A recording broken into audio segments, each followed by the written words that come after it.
ದೇವರ ಪರಿಶುದ್ಧವಾದ ನಾಮಕ್ಕೆ ಸ್ತೋತ್ರವಾಗಲಿ. ಇದನ್ನ ನಿಮ್ಮೆಲ್ಲರ ಮುಂದೆ ನಿಲ್ಲುವಂತೆ ಇನ್ನೊಂದು ಆವರ್ತಿ ದೇವರ ವಾಕ್ಯವನ್ನ ಹಂಚಿಕೊಳ್ಳಿಕ್ಕೆ ದೇವ್ರು ಕೊಟ್ಟಂತ ಕೃಪೆಗಾಗಿ ನಾನು ದೇವರ ನಾಮಕ್ಕೆ ಕೃತಜ್ಞತೆಯನ್ನು ಸಲ್ಲಿಸ್ತೇನೆ. ಎಲ್ಲರೂ ಸಂತೋಷವಾಗಿದ್ದೀರಾ? ಎಲ್ಲರೂ ವಾಕ್ಯ ಕೇಳಲಿಕ್ಕೆ ರೆಡಿನಾ? ನೀವೆಲ್ಲರೂ ಸಂತೋಷವಾಗಿದ್ದೀರಾ ಎಂಬುದಾಗಿ ನಾನು ನೆನೆಸ್ತೇನೆ. ವಾಕ್ಯದ ಭಾಗಕ್ಕೆ ಹೋಗೋಣ.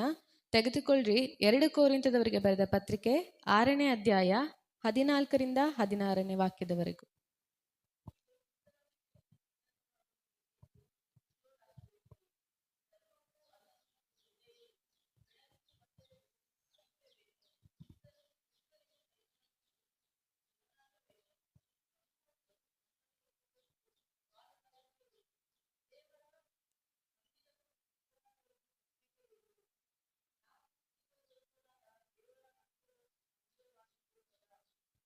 ಆಮೇಲೆ ಈ ವಾಕ್ಯವನ್ನ ನಾವು ಗಮನಿಸಿ ನೋಡೋದಾದ್ರೆ, ಪೌಲನು ಇಲ್ಲಿ 2 ವಿಷಯಗಳ ಕುರಿತಾಗಿ ಮಾತನಾಡ್ತಾ ಇದ್ದಾನೆ. ಒಂದು ಪರಿಶುದ್ಧತೆ, ಮತ್ತೊಂದು ಪ್ರತ್ಯೇಕತೆ. ಈ ದಿನ ನನ್ನ ವಾಕ್ಯದ ವಿಷಯ ಏನು ಅಂತ ಹೇಳಿದ್ರೆ, ಪರಿಶುದ್ಧತೆಯೊಟ್ಟಿಗೆ ಪ್ರತ್ಯೇಕತೆ.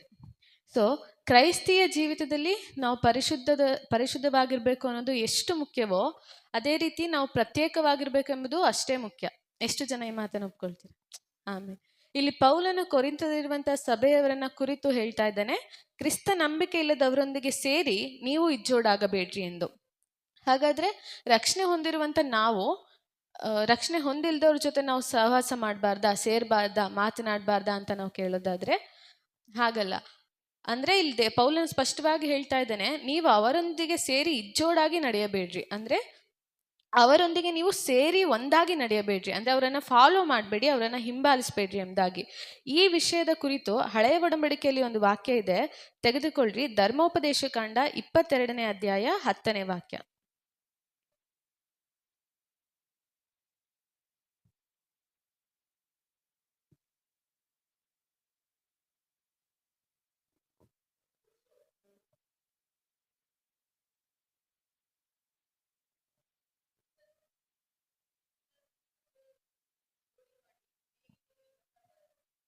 ಆಮೇಲೆ ಇಲ್ಲಿ ವಾಕ್ಯ ಹೇಳುತ್ತೆ, ಎತ್ತನ್ನು ಮತ್ತೆ ಕತ್ತೆಯನ್ನು ಎರಡನ್ನು ಸೇರಿಸಿ ನೇಗಿಲಿಗೆ ನೀವು ಕಟ್ಟಬಾರ್ದು ಎಂಬುದಾಗಿ. ಈ ವಾಕ್ಯದ ಅರ್ಥ ನಾವು ನೋಡೋದಾದ್ರೆ, ಎತ್ತು ಮತ್ತೆ ಕತ್ತೆ ಎರಡು ಕೂಡ ಬೇರೆ ಬೇರೆ ಜಾತಿಯಾದಂಥ ಪ್ರಾಣಿಗಳು.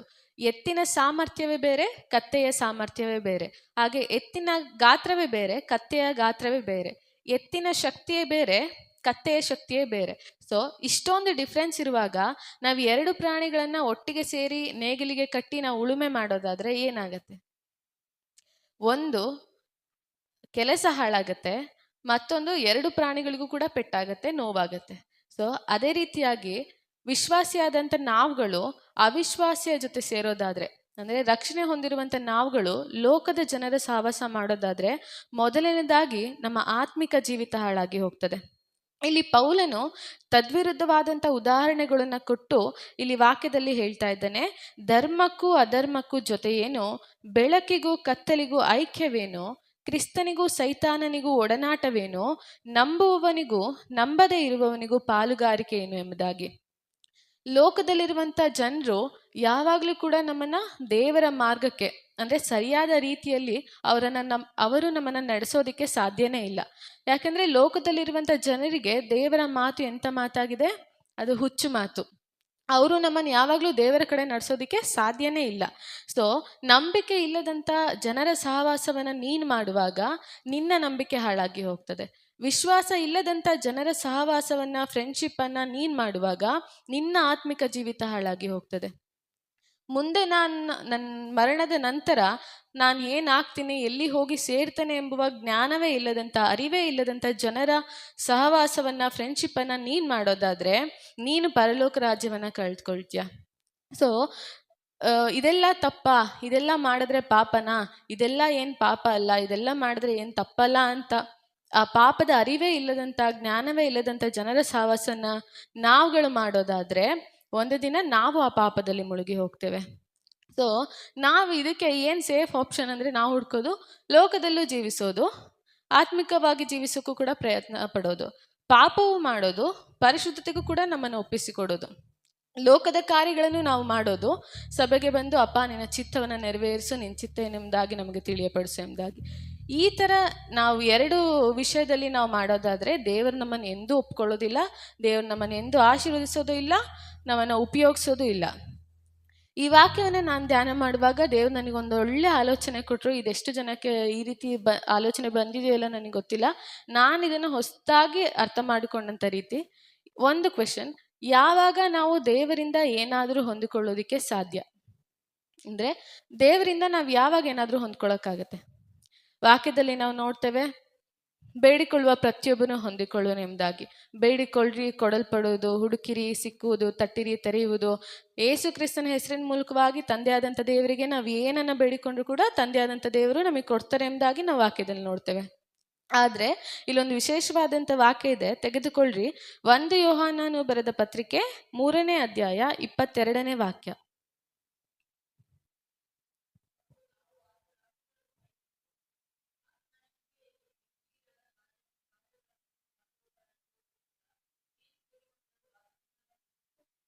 ಇಲ್ಲಿ ವಾಕ್ಯದಲ್ಲಿ ನಾವು ನೋಡ್ತೇವೆ, ಆತನ ಆಜ್ಞೆಗಳನ್ನು ಕೈಗೊಂಡು ಆತನಿಗೆ ಮೆಚ್ಚುಗೆಯಾಗಿ ನಡೆದರೆ, ಆತನು ಮೆಚ್ಚುವಂಥ ಕಾರ್ಯಗಳನ್ನು ನಮ್ಮ ಜೀವಿತಗಳಲ್ಲಿ ಮಾಡೋದಾದರೆ ಮಾತ್ರ ಆತನಿಂದ ನಾವೇನಾದರೂ ಹೊಂದಿಕೊಳ್ಳೋದಕ್ಕೆ ಸಾಧ್ಯ. ಇನ್ನು ಮೇಲೆ ನಾವೇನಾದರೂ ಬೇಡಿಕೊಳ್ತಿದ್ದೇವೆ ಅಥವಾ ನಾವು ಬೇಡಿದ್ದು ನಮಗೆ ಸಿಗ್ತಾ ಇಲ್ಲ ಎಂಬುದಾಗಿ ಏನಾದರೂ ಆದರೆ ನಮ್ಮ ಜೀವಿತಗಳಲ್ಲಿ, ನಾವು ಮೊದಲು ನಮ್ಮನ್ನು ನಾವು ಪ್ರಶ್ನೆ ಮಾಡ್ಕೊಳ್ಬೇಕು, ನಾನು ಮೊದಲನೇದಾಗಿ ದೇವರು ಮೆಚ್ಚುವಂಥ ಕಾರ್ಯವನ್ನು ಮಾಡ್ತಾ ಇದ್ದೇನಾ, ಅವರು ಮೆಚ್ಚುವಂಥ ರೀತಿಯಲ್ಲಿ ನನ್ನ ಜೀವಿತದಲ್ಲಿ ನಾನು ನಡೀತಾ ಇದ್ದೇನೆ ಎಂಬುದಾಗಿ ಮೊದಲು ನಮ್ಮನ್ನು ನಾವು ಪ್ರಶ್ನೆ ಮಾಡ್ಕೊಳ್ಬೇಕು. ಯಾವಾಗ ನಾವು ದೇವರ ಚಿತ್ತದಂತೆ ನಡೀತೀವೋ, ಯಾವಾಗ ಆತನಿಗೆ ಮೆಚ್ಚುಗೆ ಆಗುವಂಥ ಕಾರ್ಯಗಳನ್ನು ನಾವು ಮಾಡ್ತೀವೋ, ಆಗ ಮಾತ್ರ ಆತನಿಂದ ನಾವೇನಾದರೂ ಹೊಂದಿಕೊಳ್ಳೋದಕ್ಕೆ ಸಾಧ್ಯ. ನಾವಿಲ್ಲಿ ಕೂತಿರುವಂಥ ಪ್ರತಿಯೊಬ್ಬರು ಕೂಡ ನಾವು ಸುಮ್ಮನೆ ಬಂದು ಕೂತವರೇ ಅಲ್ಲ. ಇಲ್ಲಿ ಪ್ರತಿಯೊಬ್ಬರು ಕೂಡ ಆರಿಸಿಕೊಳ್ಳಲ್ಪಟ್ಟವರು, ಅಂದರೆ ದೇವರು ಆರಿಸಿಕೊಂಡಂಥ ಪಾತ್ರೆಗಳು. ನಾವಿಲ್ಲಿ ಯಾರೂ ಸುಮ್ಮನೆ ಕೂತಿಲ್ಲ. ದೇವರ ಕರದಲ್ಲಿ ನಾವು ಪ್ರತಿಯೊಬ್ಬರು ಕೂಡ ಅಮೂಲ್ಯಳು, ಹಾಗೆ ಅಮೂಲ್ಯನಾಗಿದ್ದೇವೆ. ಸೊ ತಾಯಿಯ ಗರ್ಭದಲ್ಲಿ ನಾವು ಪಿಂಡವಾಗಿರುವಾಗಲೇ ದೇವರ ಕಣ್ಣುಗಳು ನಮ್ಮನ್ನು ಕಂಡವು ಎಂಬುದಾಗಿ ನಾವು ನೋಡ್ತೇವೆ. ಜಗದ ಉತ್ಪತ್ತಿಗೆ ಮುಂಚೆಯೇ ಯೇಸು ಕ್ರಿಸ್ತನು ನಿನ್ನನ್ನು ಹೆಸರಿಡಿದು ನಿನ್ನನ್ನು ನೇಮಿಸಿ ಕರೆದಿದ್ದಾಯಿತು, ನಿನ್ನ ಮೇಲೆ ವಾಗ್ದಾನವನ್ನು ಇಟ್ಟಿ ಆಯಿತು. ಇನ್ನೂ ನನ್ನ ಜೀವಿತದಲ್ಲಿ ದೇವರ ಸಮಯ ಬರಬೇಕು, ದೇವರ ಕರೆಯುವಿಕೆ ನನ್ನ ಜೀವಿತದಲ್ಲಿ ಬರಬೇಕು ಎಂಬುದಾಗಿ ನಾವೇನಾದರೂ ಕಾಯ್ತಾ ಇದ್ರೆ ನಾವು ಟೈಮ್ ವೇಸ್ಟ್ ಮಾಡ್ತಿದ್ವಿ ಎಂಬುದಾಗಿ ಅರ್ಥ. ಸೊ ನಾವು ಹೇಗಿರ್ಬೇಕಾಗಾದ್ರೆ ಅಂತ ನಾವು ನೋಡೋದಾದರೆ, ದೇವರು ನಮ್ಮ ಜೀವಿತಗಳಲ್ಲಿ ಏನೆಲ್ಲ ಕಾರ್ಯಗಳನ್ನು ಮಾಡ್ತಾರೋ ಅದೆಲ್ಲ ದೇವರ ನಾಮ ಮಹಿಮೆ ಉಂಟಾಗೋದಕ್ಕೋಸ್ಕರನೇ ದೇವ್ರು ಮಾಡೋದು. ನಮ್ಮ ಜೀವಿತಗಳಲ್ಲಿ ಏನೋ ಒಂದು ಕಾರ್ಯಗಳು, ಅದ್ಭುತಗಳು ನಡೀತಾ ಇದೆ ಅಂತ ಹೇಳಿದ್ರೆ ಅದು ಅನೇಕರಿಗೆ ಮಾದರಿಯಾಗಿರುವಂಥ ರೀತಿಯಲ್ಲಿ ದೇವರು ನಮ್ಮ ಜೀವಿತಗಳಲ್ಲಿ ಮಾಡ್ತಾ ಇರ್ತಾರೆ. ಹಾಗಾದರೆ ನಾವು ಹೇಗೆ ಜೀವಿಸಬೇಕು ಎಂಬುದಾಗಿ ನೋಡೋದಾದರೆ, ಏಷಾಯನು ಬರೆದ ಪ್ರವಾದನೆ ಗ್ರಂಥ 52ನೇ ಅಧ್ಯಾಯ 11ನೇ ವಾಕ್ಯ ತೆಗೆದು ಹೋದ್ರಿ.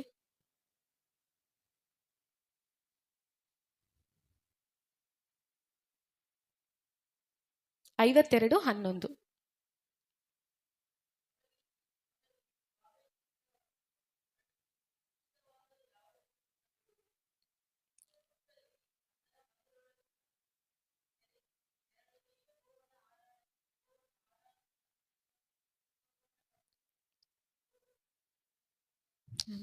ಇಲ್ಲಿ ವಾಕ್ಯ ಹೇಳುತ್ತೆ, ತೊಲಗಿರಿ, ಬಾಬೇಲಿನಿಂದ ಹೊರಡಿರಿ, ಅಶುದ್ಧವಾದ ಯಾವುದನ್ನು ಮುಟ್ಟದಿರಿ, ಅದರ ಮಧ್ಯದೊಳಗಿಂದ ತೆರಳಿರಿ ಎಂಬುದಾಗಿ.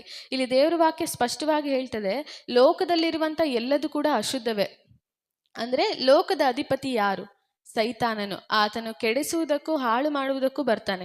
ಇಲ್ಲಿ ವಾಕ್ಯದಲ್ಲಿ ನೋಡ್ತೇವೆ, ಲೋಕದವರ ಮಧ್ಯದಲ್ಲೇ ನಾವು ಜೀವಿಸ್ಬೇಕು, ಆದರೆ ಲೋಕದವರ ಹಾಗೆ ನಾವು ಜೀವಿಸಬಾರ್ದು.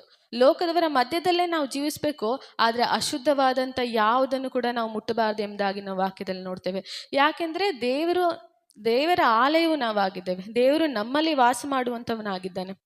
ಯೆರೆಮೀಯನ ಬರೆದ ಪ್ರವಾದನೆ ಗ್ರಂಥ 32:38ನೇ ವಾಕ್ಯದಲ್ಲಿ ನೋಡ್ತೇವೆ, ಅವರು ನನಗೆ ಜನರಾಗಿರುವರು, ನಾನು ಅವರಿಗೆ ದೇವರಾಗಿರುವನು ಎಂಬುದಾಗಿ. ಸೊ ನಾವು ಹೀಗಿರುವಾಗ ಆತನೇ ನಮ್ಮ ದೇವರಾಗಿರ್ತಾರೆ, ನಾವು ಆತನ ಜನಗಳಾಗಿರ್ತೇವೆ. ಆತನು ನಮ್ಮನ್ನು ಎಲ್ಲ ಪರಿಸ್ಥಿತಿಗಳಲ್ಲೂ ಕೂಡ ಮುನ್ನಡೆಸುವಂಥವನಾಗಿದ್ದಾನೆ. ಇಲ್ಲಿ ಅನೇಕರು ಇರುವಂಥ ಪ್ರತಿಯೊಬ್ಬರು, ಅಂದರೆ ಇಲ್ಲಿರುವಂಥ ಅನೇಕರು ಪ್ರಯಾಸ ಪಡ್ತಾ ಇರ್ಬೋದು, ಲೋಕದಲ್ಲಿರುವಂಥ ಕಾರ್ಯಗಳಿಂದ ನಿಮ್ಮನ್ನು ನೀವು ಬೇರ್ಪಡಿಸಿಕೊಳ್ಳಲು, ಲೋಕದಲ್ಲಿರುವಂಥ ಜನರಿಂದ ನಿಮ್ಮನ್ನು ನೀವು ಬೇರ್ಪಡಿಸಿಕೊಳ್ಳಲು, ಪ್ರತ್ಯೇಕಿಸಿಕೊಳ್ಳಲು ನೀವು ಪ್ರಯತ್ನ ಪಡ್ತಿರ್ಬೋದು. ಎಷ್ಟೋ ಜನ ಬಲಹೀನನಾಗಿರ್ಬೋದು, ಯಾರು ನನಗೆ ಸಹಾಯಕರಿಲ್ಲ ಎಂಬುದಾಗಿ ನೆನೆಸ್ತಿರ್ಬೋದು, ಸೋತು ಹೋಗಿರ್ಬೋದು, ನನ್ನನ್ನು ಯಾರು ಕೇರ್ ಮಾಡ್ತಾ ಇಲ್ಲ, ನನ್ನನ್ನು ಯಾರು ಹಿಂದಿರುಗಿ ನೋಡ್ತಾ ಇಲ್ಲ, ನನಗೆ ಯಾರು ಸಹಾಯ ಮಾಡೋರಿಲ್ಲ ಎಂಬುದಾಗಿ ನಾವು ಚಿಂತಿಸ್ತಿರ್ಬೋದು, ನಿಂದನೆಯನ್ನು ಅನುಭವಿಸ್ತಾ ಇರ್ಬೋದು. ಆದರೆ ಚಿಂತಿಸ್ಬೇಡ. ಯೆಶಾಯನು ಬರೆದ ಪ್ರವಾದನೆ ಗ್ರಂಥ 40ನೇ ಅಧ್ಯಾಯ 30ನೇ ವಾಕ್ಯದಲ್ಲಿ ನಾವು ನೋಡ್ತೇವೆ, ಸೋತವನಿಗೆ ತ್ರಾಣವನ್ನು, ನಿರ್ಬಲನಿಗೆ ಬಹುಬಲವನ್ನು ಅನುಗ್ರಹಿಸುವ ದೇವನಾಗಿದ್ದೇನೆ ಎಂಬುದಾಗಿ. ನೀನು ಆರಾಧಿಸುವಂಥ ದೇವರು ಸಾಮಾನ್ಯವಾದವನಲ್ಲ. ನಮ್ಮ ಬಲಹೀನತೆಯಲ್ಲಿಯೇ ಕರ್ತನ ಬಲ ಪೂರ್ಣ ಸಾಧಕವಾಗುತ್ತದೆ ಎಂಬುದಾಗಿ ನಾವು ವಾಕ್ಯದಲ್ಲಿ ನಾವು ನೋಡ್ತೇವೆ. ಸೋತು ಹೋಗಿದ್ಯಾ? ಲೋಕದಿಂದ ಭಯಪಡ್ತಾ ಇದೆಯಾ? ಹೆದರಬೇಡ. ದೇವರು ನಿನ್ನ ಬಲಪಡಿಸ್ತಾನೆ, ಹಾಗೆ ನಿನಗೆ ಸಹಾಯ ಮಾಡ್ತಾನೆ. ನಂಬುವವರೆಲ್ಲರೂ ಆಮೇನ್ ಹೇಳಿ. ಆಮೇನ್. ಲೋಕಕ್ಕೆ ನೀನು ಬೆಳಕು ಅಂತ ದೇವರು ಆಲ್ರೆಡಿ ಹೇಳಾಯ್ತು. ನೀನು ಮತ್ತೆ ಕತ್ತಲೆಯಲ್ಲಿ ಜೀವಿಸಲು ಹೇಗೆ ಸಾಧ್ಯ? ಲೋಕಕ್ಕೆ ನೀನು ಬೆಳಕು ಅಂತ ದೇವರು ಆಲ್ರೆಡಿ ಆರಿಸ್ಕೊಂಡಾಯ್ತು, ನಿನ್ನ ಮೇಲೆ ವಾಗ್ದಾನವನ್ನ ಮಾಡಿ ಆಯ್ತು. ಮತ್ತು ನಾವು ಲೋಕದಲ್ಲೇ ಹಿಂಜಾರಿ ಹೋಗ್ತಿರೋದಾದ್ರೂ ಯಾಕೆ? ಇಲ್ಲಿ ವಾಕ್ಯದಲ್ಲಿ ನೋಡ್ತೇವೆ, 2 ಪೇತ್ರನು ಬರೆದ ಪತ್ರಿಕೆ 2ನೇ ಅಧ್ಯಾಯ 20ನೇ ವಾಕ್ಯ ಓದಿಕೊಳ್ಳ್ರಿ. ವಾಕ್ಯದಲ್ಲಿ ಹೀಗೆ ಹೇಳ್ತದೆ, ಕರ್ತನೂ ರಕ್ಷಕನೂ ಆಗಿರುವ ಯೇಸು ಕ್ರಿಸ್ತನ ವಿಷಯವಾದ ಜ್ಞಾನ ಹೊಂದಿ ಲೋಕದ ಮಲಿನತ್ವಗಳಿಗೆ ತಪ್ಪಿಸಿಕೊಂಡವರು ತಿರುಗಿ ಅವುಗಳಲ್ಲಿ ಸಿಕ್ಕಿಕೊಂಡು ಸೋತು ಹೋದರೆ ಅವರ ಅಂತ್ಯಸ್ಥಿತಿಯು ಮೊದಲನಿಗಿಂತ ಕೆಟ್ಟದ್ದಾಗಿದೆ ಎಂಬುದಾಗಿ. ಸೊ ತಿಳಿದು ತಪ್ಪು ಮಾಡಿದರೆ ಅದಕ್ಕೆ ಕ್ಷಮಾಪಣೆ ಇಲ್ಲ. ತಿಳಿದು ನಾವು ತಪ್ಪು ಮಾಡೋದಾದರೆ ದೇವರು ಆ ತಪ್ಪನ್ನು ಕ್ಷಮಿಸೋದು ಇಲ್ಲ. ಆದ್ದರಿಂದ ನಾವು ನಮ್ಮನ್ನು ಪರಿಶುದ್ಧತೆಯೊಟ್ಟಿಗೆ ನಡೆಸುವುದರ ಜೊತೆಗೆ ನಾವು ಪ್ರತ್ಯೇಕಿಸಲ್ಪಟ್ಟವರಾಗಿ ಕೂಡ ನಡಿಬೇಕು ಎಂಬುದಾಗಿ ನಾವು ಈ ವಾಕ್ಯದಲ್ಲಿ ನೋಡ್ತೇವೆ. ಪಾಪದ ಪಾಲಿಗೆ ನಾವು ಆಲ್ರೆಡಿ ಸತ್ಯ ಆಯಿತು. ಪಾಪದ ಪಾಲಿಗೆ ಸತ್ತವರಾದ ನಾವು ಮತ್ತೆ ಅದೇ ಪಾಪದಲ್ಲಿ ಯಾಕೆ ಬೀಳ್ತಾ ಇದ್ದೇವೆ? ಪಾಪದ ಪಾಲಿಗೆ ಸತ್ತಾಯಿತು, ನೀತಿಗೆ ಜೀವಿಸಲು ನಾವು ಪ್ರಾರಂಭ ಮಾಡಿ ಆಯಿತು, ಮತ್ತೆ ನಾವು ಹಿಂದಿರುಗಿ ಲೋಕವನ್ನೇ ಯಾಕೆ ನೋಡ್ತಾ ಇದ್ದೇವೆ? ದೇವರು ನನ್ನ ಮೇಲೆ ನಿನ್ನ ಮೇಲೆ ಇಟ್ಟಿರುವಂಥ ಆಲೋಚನೆ ಅದು ತುಂಬ ದೊಡ್ಡದು. ಲೋಕದ ಹಿಂದೆ ಹೋಗೋದಾದರೆ, ಲೋಕದವರನ್ನು ಅನುಸರಿಸಿ ಹೋಗೋದಾದರೆ, ದೇವರು ನಮ್ಮ ಮೇಲೆ ಇಟ್ಟಂಥ ಆಲೋಚನೆ ಅದು ನೆರವೇರೋದಕ್ಕೆ ಸಾಧ್ಯನೇ ಇಲ್ಲ. ಸೊ ನಮಗೆ ಯಾವಾಗಲೂ ದೇವರ ಮಕ್ಕಳಾಗಿರುವಂಥ ನನಗೆ ನಿಮಗೆ ಯಾವಾಗಲೂ 2 ಆಪ್ಷನ್, 2ರಲ್ಲಿ ನಾವು ಯಾವಾಗಲೂ ಒಂದನ್ನು ಮಾತ್ರ ಚೂಸ್ ಮಾಡಬೇಕು. ಒಂದು ಬೆಳಕು ಇಲ್ಲ ಕತ್ತಲೆ, ಇಲ್ಲ ಪಾಪ ಇಲ್ಲ ಪರಿಶುದ್ಧತೆ, ಇಲ್ಲ ಲೋಕ ಇಲ್ಲ ದೇವರು. ನಾವು 2ರಲ್ಲಿ ಒಂದನ್ನು ಮಾತ್ರ ಆಯ್ಕೆ ಮಾಡ್ಕೊಳ್ಳೋದಕ್ಕಾಗೋದು. ಸೊ ನಾವು 2ನ್ನು ಆಯ್ಕೆ ಮಾಡಿಕೊಳ್ಳೋದಕ್ಕಾಗಲ್ಲ. ಯಾಕಂದರೆ ವಾಕ್ಯ ಹೇಳುತ್ತೆ, ಯಾರು ಕೂಡ ಇಬ್ಬರು ಯಜಮಾನರಿಗೆ ಸೇವೆ ಸಲ್ಲಿಸೋದಕ್ಕೆ ಆಗೋದಿಲ್ಲ. ಯಾರು ಕೂಡ 2 ದೋಣಿಗಳ ಮಧ್ಯದಲ್ಲಿ ನಿಂತು ದಡ ಸೇರೋದಕ್ಕೆ ಸಾಧ್ಯವಿಲ್ಲ. ಅದೇ ರೀತಿ ಮತ್ತಾಯನು ಬರೆದ ಪ್ರವಾದನೆ ಗ್ರಂಥದಲ್ಲಿ ಹೇಳುತ್ತೆ, ನೀನು ದೇವರನ್ನು ಧನವನ್ನು ಕೂಡ ಸೇವಿಸಲಾರಿ. 2ರಲ್ಲಿ ಒಂದನ್ನು ಮಾತ್ರ. ಈಗ ನಾವು ತಣ್ಣಗೂ ಅಲ್ಲದೆ ಬೆಚ್ಚಗೂ ಅಲ್ಲದೆ ಈ ಉಗುರು ಬೆಚ್ಚಗಿನ ರೀತಿಯಲ್ಲಿ ನಾವು ಜೀವಿಸಬಾರ್ದು ಎಂಬುದಾಗಿ ನಾವು ನೋಡ್ತೇವೆ. ಆದ್ದರಿಂದ ನಾವು ಪ್ರತಿಯೊಬ್ಬರು ನಮ್ಮನ್ನು ನಾವು ಒಪ್ಪಿಸ್ಕೊಡೋಣ. ಏಸಪ್ಪ, ನಾವು ತಣ್ಣಗೂ ಅಲ್ಲದ ರೀತಿಯಲ್ಲಿ ಬೆಚ್ಚಗೂ ಅಲ್ಲದ ರೀತಿಯಲ್ಲಿ ನಾವಿಷ್ಟು ದಿನ ಜೀವಿಸ್ತಿದ್ವು, ಇನ್ಮೇಲಿಂದ ಅಪ್ಪ ನಮ್ಮನ್ನು ನಾವು ಸಂಪೂರ್ಣವಾಗಿ ನಿನ್ನ ಕರೆಗಳಲ್ಲಿ ಒಪ್ಪಿಸ್ಕೊಡ್ತೇವೆ. ನಮ್ಮನ್ನು ಸಂಪೂರ್ಣವಾಗಿ ಲೋಕದಿಂದ ನಾವು ಪ್ರತ್ಯೇಕಿಸಿಕೊಳ್ತೇವೆ ಎಂಬುದಾಗಿ ಪ್ರತಿಯೊಬ್ಬರು ಒಪ್ಪಿಸಿಕೊಟ್ಟು ಹರಿಕೆ ಮಾಡ್ರಿ. ಒಪ್ಪಿಸಿಕೊಟ್ಟಂಥ ಪ್ರತಿಯೊಬ್ಬರನ್ನು ಕೂಡ ದೇವರ ಆಶೀರ್ವಾದ ಮಾಡಲಿ. ಇಂದಿನಿಂದ ಒಪ್ಪಿಸಿಕೊಟ್ಟಂಥ ಪ್ರತಿಯೊಬ್ಬರ ಜೀವಿತದಲ್ಲಿ ದೇವರು ಒಂದು ಬದಲಾವಣೆಗಳನ್ನು ತರ್ತಾರೆ ಎಂಬುದಾಗಿ ನಾನು ನಂಬ್ತೇನೆ. ಈ ವಾಕ್ಯವನ್ನು ಧ್ಯಾನ ಮಾಡ್ತಿರುವಾಗ ನನಗೂ ಕೂಡ ದೇವರು ಈ ವಾಕ್ಯದ ಮೂಲಕವಾಗಿ ಎಚ್ಚರಿಸಿದ್ರು, ಬಲಪಡಿಸಿದ್ರು ಎಂಬುದಾಗಿ ನಾನು ನಂಬ್ತೇನೆ. ಅದೇ ರೀತಿಯಾಗಿ ದೇವರು ನಿಮ್ಮೊಟ್ಟಿಗೂ ಮಾತನಾಡಿದ್ರು ಎಂಬುದಾಗಿ ನಾನು ಭಾವಿಸ್ತೇನೆ. ದೇವರು ಈ ವಾಕ್ಯವನ್ನು ಆಶೀರ್ವಾದ ಮಾಡಲಿ. ಸಮಯ ಕೊಟ್ಟಂತ ಈ ವಾಕ್ಯವನ್ನು ಹಂಚಿಕೊಳ್ಳಲಿಕ್ಕೆ ದೇವರು ಕೊಟ್ಟಂಥ ಕೃಪೆಗೂ ಸಮಯ ಕೊಟ್ಟಂಥ ಅಣ್ಣಂಗೂ ನಾನು ಕೃತಜ್ಞತೆ ಸಲ್ಲಿಸ್ತೇನೆ.